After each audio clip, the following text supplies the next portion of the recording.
Okay, welcome to the nursing master channel once again. और last video हम लोगों ने देखी थी हेमोरॉइड्स, पाइल्स या बवासीर पे, इज़न्ट इट। आज हम लोग उसी सीरीज़ में आगे बढ़ेंगे और आज हम लोग देखेंगे एनल फिशर और एनल एब्सेस। ये दोनों साथ में क्यों लिखे हैं अभी आप समझ जाएंगे, ठीक है। एनल फिशर, चलो स्टार्ट करते हैं। Anal fissure is also called anal ulcer, ठीक है। फिशर है क्या? What do mean by fissure? Fissure means होता है बेटा ये, this is the anal opening, okay. और अगर हम ऐसे देख लें तो this is the anal canal, ठीक है, एनल कैनाल। और इसी के ऊपर यहाँ पर क्या है? This is rectum, this is anal canal, this is anal opening. और मैंने आपको बता दिया था कि इसमें दो टाइप के स्फिंक्टर लगे होते हैं। एक इंटरनल स्फिंक्टर लगा होता है जो स्मूथ मसल्स का होता है, विच इज़ इनवॉलेंट्री, जो हमारे कंट्रोल में नहीं है। यानी कि अगर बहुत तेज़ से आपको डेफिकेशन लगी हुई है, स्टूल पास करने का महसूस हो रहा है, तो इंटरनल एनल स्फिंक्टर तो खुल जाता है ऑटोमेटिकली, ठीक है। लेकिन जो एक्सटर्नल एनल वो रहता है, स्फिंक्टर रहता है, that is made up of skeletal muscle. Skeletal muscle बना होने के कारण उसको हम अपने कंट्रोल में कर सकते हैं। और जब हम कुछ देर के लिए रोक सकते हैं, कुछ लोग तो कुछ घंटे के लिए रोक लेते हैं। वो जो रोक लेते हैं, चाहे वो यूरिन करने का अर्ज हो, चाहे वो डिफिकेशन करने का अर्ज हो, दैट दे स्टॉप और they control by the help of skeletal muscle. Skeletal muscle से ही क्या बना होता है? External sphincter, okay, this is clear. तो फिशर क्या चीज़ है बेटा? Fissure is like a anal ulcer, ठीक, is a slit like. Slit मतलब होता है ऐसे फटा हुआ, ठीक है, इसको बोलते फट जाना। किसका फट जाना? Crack in the lining of anal canal. Lining मतलब होता है कि जो एपिथेलियल सेल्स होते हैं, उस एपिथेलियल सेल्स का क्रैक हो जाना, फट जाना। कहाँ पे? Lining of the anal canal. यानी कि ये जो एनल कैनाल वो है, कैनाल है, इसमें कहीं पर ही फट जाना।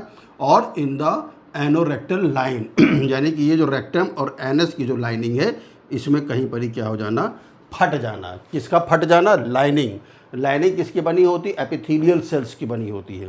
उस लाइनिंग का फट जाना, उसमें इन्फेक्शन हो जाना, ठीक है। मेरी बात समझ गए? कॉजेज उसका क्या है? कॉन्स्टिपेशन। कल भी हम लोगों ने देखा था कि जो लास्ट वीडियो हम लोगों ने मैंने डाली थी, दैट इज़ ऑफ हेमोरॉइड, उस पर भी मेन कॉज क्या था? कॉन्स्टिपेशन। इसमें मेन कॉज क्या है? कॉन्स्टिपेशन। मेन कॉज क्या है? डायरिया। कॉन्स्टिपेशन मतलब पासिंग द हार्ड स्टूल, ठीक है, डायरिया या बहुत भयंकर डायरिया हो रहा है, उसकी वजह से भी क्या हो सकता है? Anal fissure. Any injury during rectal exam, अगर प्रोक्टोस्कोपी कर रहे हैं, सिग्मोइडोस्कोपी कर रहे हैं, उस पर आपने जो ट्रॉपिकल एनेस्थीसिया जिसको ज़ैलोकेन जेली बोलते हैं वो कम लगाई है, और जो एग्जामिनर है उसने धपाक से उसको ठूंस दिया है अंदर, तो ठूंसने के बाद क्या होता है? कहीं पर भी लाइनिंग में इंजुरी हो सकती है, and that can convert into the anal fissure. Rectal intercourse haemorrhoid में भी हम लोगों ने देखा था, ठीक है। मेरी बात समझ गए? Now proctoscopy.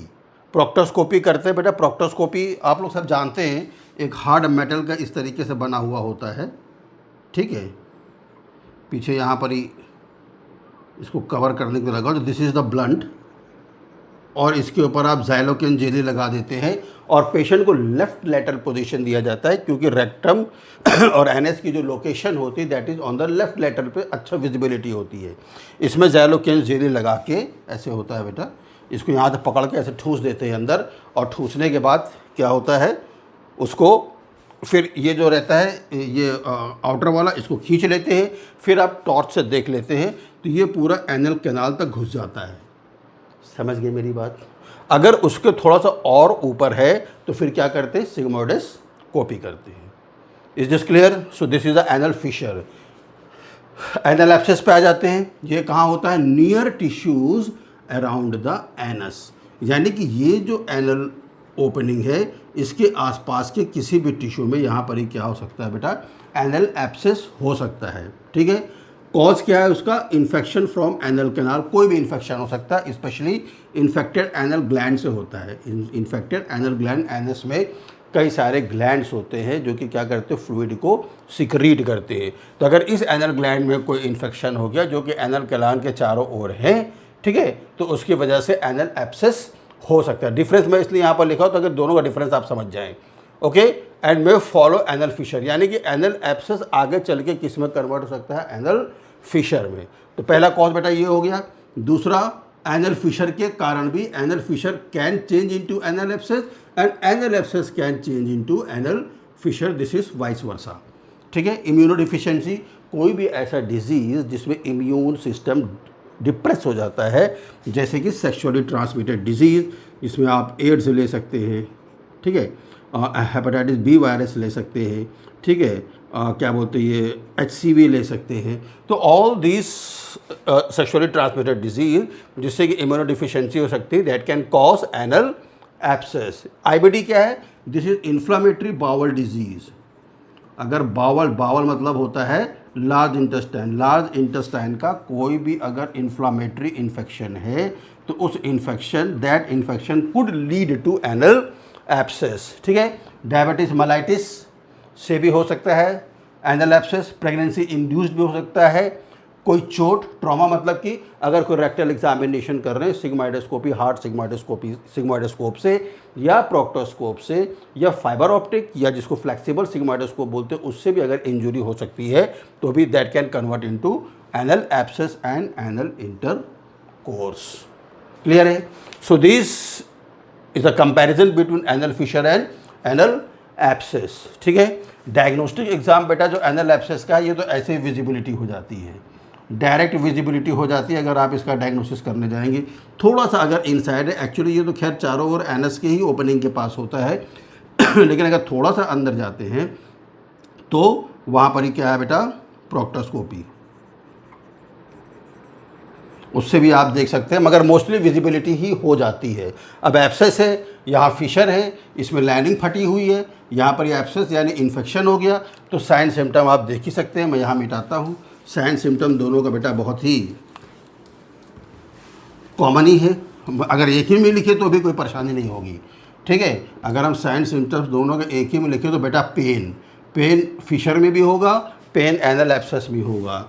ठीक है, ब्लीडिंग ड्यूरिंग ईच डिफिकेशन, हर डिफिकेशन के बाद क्या होगा उसको ब्लीडिंग, ईच डिफिकेशन मतलब हार्ड डिफिकेशन, हर एक हार्ड डिफिकेशन के बाद पेशेंट को ब्लीडिंग हो सकती है। ठीक है, इरिटेशन एनी टाइम इरिटेशन क्या हो जाएगा, बना रहेगा।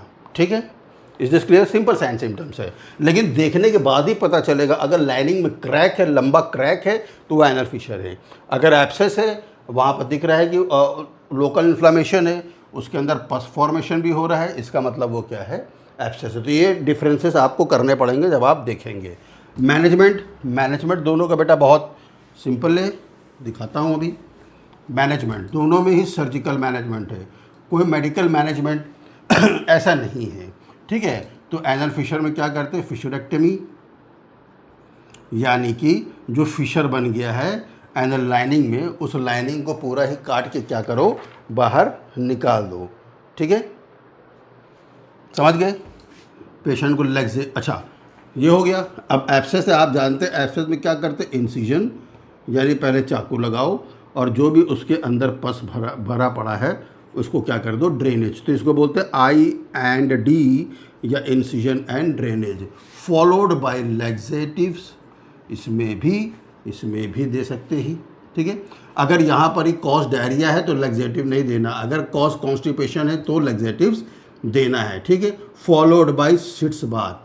सिट्स बाथ एक बहुत अच्छा वो है, किसी भी रेक्टल, चाहे वो हेमोराइड हो, फिशर हो, एब्सेस हो, फिस्चुला हो, व्हाटएवर इट इज़, सब में सिट्स बाथ बहुत काम आता है। ये एक कॉमन लाइन ऑफ ट्रीटमेंट है। ठीक है, उसके बाद हाई फाइबर डाइट दोनों में दे सकते हैं आप। ठीक है, एंटीबायोटिक्स दोनों में दे सकते हैं आप। मेरी बात समझ रहे हैं,